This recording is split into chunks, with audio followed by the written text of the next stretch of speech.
Presiden Prabowo Subianto mengklaim angka tingkat kemiskinan di Indonesia saat ini menjadi yang terendah. Iya, dari zaman Sri Mulyani masalahnya selalu sama, dana mengendap di daerah itu cukup besar, tapi tidak ada solusi konkret untuk memberikan sanksi kepada kepala daerah. Saya diberitahu di catatan oleh para pakar, ini angka terendah sepanjang sejarah Republik Indonesia. Di negeri yang katanya subur dan makmur, masih terdapat anak yang tidur dalam perut yang masih kosong. Di tanah yang katanya kaya dan raya, masih terdapat ibu yang bingung harus memilih untuk membeli beras atau membayar sekolah anaknya. Karena di atas tumpukan kekayaan sumber daya alam, masih banyak rakyat yang hidup di bawah garis kemanusiaan. Ironis bukan? Kita sering dengar kata adil dan makmur. Namun, adil bagi siapa? Dan makmur untuk siapa? Di Indonesia, anak yang tumbuh di keluarga miskin cenderung memiliki pendapatan yang lebih rendah dibandingkan dengan orang dari keluarga tak miskin. Mengukur kemiskinan, Badan Pusat Statistik Indonesia. Pemerintah biasanya langsung mengarah ke kelompok masyarakat miskin dan rentan. Bantuan sosial digulirkan, subsidi diperluas, dan berbagai insentif difokuskan untuk menahan laju kemiskinan. Kalau menurut saya belum Kak, soalnya di Indonesia sekarang orang kaya itu semakin kaya gitu karena ada ketimpangan sosial gitu. Nah kalau justru untuk rakyat miskin malah makin susah Kak. Jawaban itu sederhana tapi menampar. Kita hidup di negeri yang katanya berlandaskan Pancasila, tapi kenyataan di lapangan seringkali tidak berpihak pada yang lemah. Sila kelima Pancasila berbunyi, keadilan sosial bagi seluruh rakyat Indonesia, tapi kadang keadilan itu berhenti di spanduk peringatan hari lahir Pancasila, belum sempat hadir di dapur rakyat. Guys, lihat deh, aku bawa susu sama roti dari Jepang. Waktu aku baru balik dari Jepang. Apa sih orang itu milke ya? Di Indomaret juga ada nggak sih? Oh bener ini dari Jepang. Oh gitu Lan. Iya sih, kayaknya enak banget makanan kamu. Kamu hari ini bakal apa deh? Jangan-jangan tempe lagi. Iya sih, hari ini emang aku bekal tempe lagi. Lan apa sih? Kok kamu kayak gitu sih? Maksudnya udah gitu, ini soal selera aja, bukan soal harga. Lagian juga lihat bohongan itu milke juga. Iya, apa sih? Itu doang baper.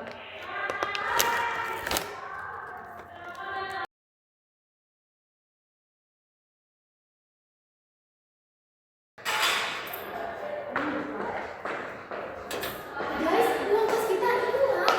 Kita segini lagi. Lihat. Coba deh kalau misalkan ada yang ngambil atau apa, ngomongin baik-baik, jangan ngambil uang kas kayak gini. Kayaknya udah jelas deh siapa yang ngambil. Yang paling butuh kan? Maksud kamu apa Lan lihat aku kayak gitu? Walaupun aku butuh uang, aku gak akan ngambil uang kas itu. Alah udah gak usah sok polos kamu. Kamu sendiri kan yang bilang kalau kamu butuh uang buat beli buku. Apa sih Lan, kamu jangan nuduh-nuduh Devi sembarangan gitu dong. Kamu ada nggak buktinya? Wulan, kamu jangan asal nuduh. Ini bukan soal kaya dan miskin, ini soal kejujuran dan juga tanggung jawab. Tenang deh, aku percaya kok sama kamu. Ya udah, ayo kita cari bareng-bareng. Yuk.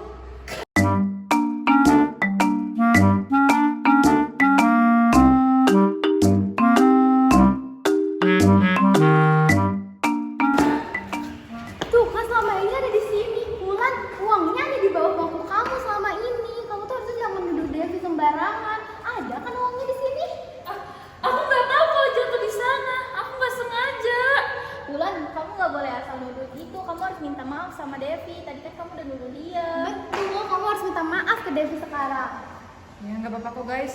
Bulan aku udah maafin kamu kok. Tapi lain kali jangan nuduh orang tanpa bukti gitu lagi ya.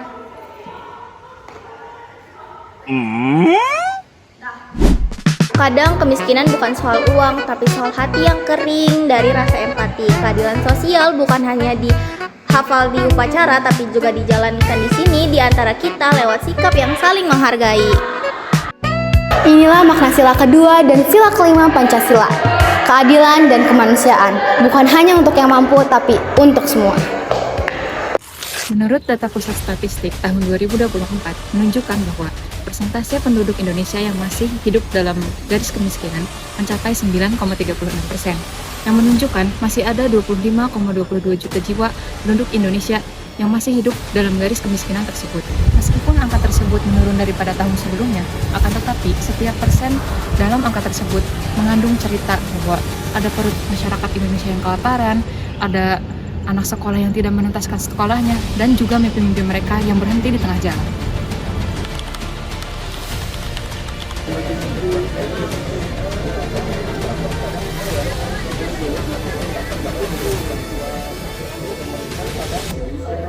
Tersalurkan dengan baik, ada juga yang tidak tersalurkan dengan baik, ada yang sekiranya mampu tapi tetap mendapatkan tapi yang sekiranya tidak mampu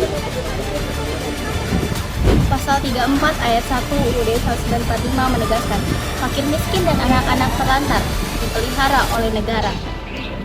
Dan ayat 2 menambahkan, negara mengembangkan sistem jaminan sosial bagi seluruh rakyat dan memberdayakan masyarakat yang lemah dan tidak mampu. Tapi kenyataan di lapangan berbeda, masih ada bantuan sosial yang tidak tepat sasaran. Artinya, yang timpang bukan hanya ekonomi, tapi juga nurani. Dalam mata kuliah Pancasila, kita diajarkan bahwa keadilan sosial bukan hanya cita-cita, tetapi kewajiban konstitusional. Pasal 27 ayat 2 Undang-Undang Dasar Negara 1945 dengan tegas menyatakan bahwa tiap-tiap warga negara berhak atas kehidupan dan pekerjaan yang layak bagi kemanusiaan. Namun apa? Pemerintah seharusnya bertanggung jawab. Negara harusnya bertanggung jawab bukan hanya soal lapangan pekerjaan, tapi soal memastikan bahwa tiap rakyat berhak untuk memiliki kesempatan yang sama dalam pekerjaan.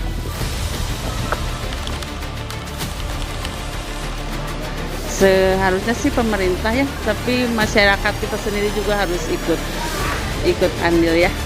Jawaban itu menyentuh inti dari sila ketiga dan kelima. Keadilan sosial takkan hadir tanpa persatuan dan gotong royong. Gotong royong bukan nostalgia, tapi mekanisme sosial yang paling Pancasialis, di mana keadilan sosial bukan hanya diatur, tapi dihidupkan. Buat pejabat negara, kalau bisa jangan cuma janji doang, kita juga pengen hidup layak. Pesan tersebut mungkin terdengar sederhana, namun menggema. Dalam pasal 33 Undang-Undang Dasar 1945 menyebutkan bahwa bumi dan air dan kekayaan alam yang terkandung di dalamnya dikuasai oleh negara dan dipergunakan sebesar-besarnya untuk kemakmuran rakyat. Pasal tersebut mungkin terdengar mewah, akan tetapi dalam pengaplikasian kita masih sering melihat sumber daya alam yang dimiliki oleh negara ini masih dimiliki oleh segelintir pihak saja. Contohnya, masyarakat sekitar daerah pertambangan yang masih hidup dalam garis kemiskinan, padahal tanah mereka memiliki sumber daya alam yang sangat kaya. Hukum mungkin telah berbicara, akan tetapi nurani kita nyatanya masih diam. Di satu sisi, APBN mencatat triliunan rupiah untuk membangun infrastruktur. Jalan tol dibangun, jembatan diresmikan, tapi masih ada jalan tanah di desa yang belum tersentuh aspal. Di satu kota, harga segelas kopi lebih mahal daripada buruh tani. Tapi di pelosok, anak-anak berjalan berkilo-kilometer hanya untuk membaca.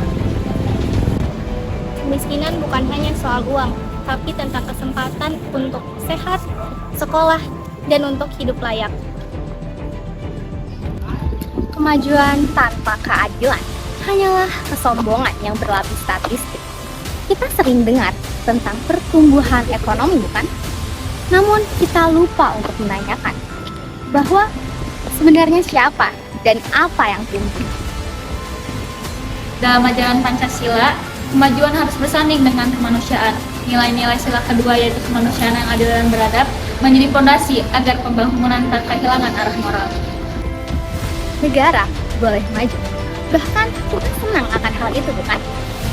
Namun negara seharusnya tidak boleh lupa bahwa manusia ada di balik setiap angka, setiap semua angka itu. Sebagai mahasiswa, kita belajar Pancasila bukan hanya untuk ujian, tapi untuk menumbuhkan kesadaran berbangsa. Kesadaran untuk menentukan suatu keputusan sekecil apapun harus berakar pada nilai keadilan, kemanusiaan, dan kejujuran. Jika Pancasila hanya kita hafalkan, tidak kita amalkan, maka ia tinggal aksara, bukan arah. Maka pertanyaannya sudah bukan apakah kita sudah merdeka, tapi apakah kemerdekaan itu sudah adil bagi semua.